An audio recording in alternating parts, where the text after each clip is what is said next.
And there it is. Still have a little bit of refining to do. I'm going to come back and sand this a whole bunch more and I want to get a real mirror polish on it because I want this face to be really smooth. What this is a lid for that investment casting flask that I made.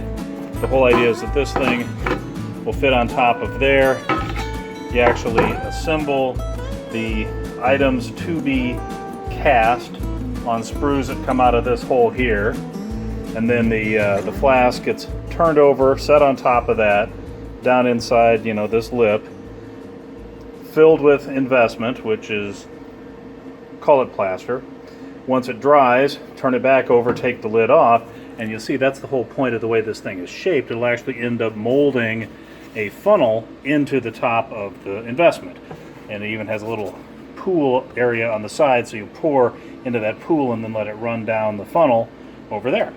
So that's what this project has been about. Thanks for watching.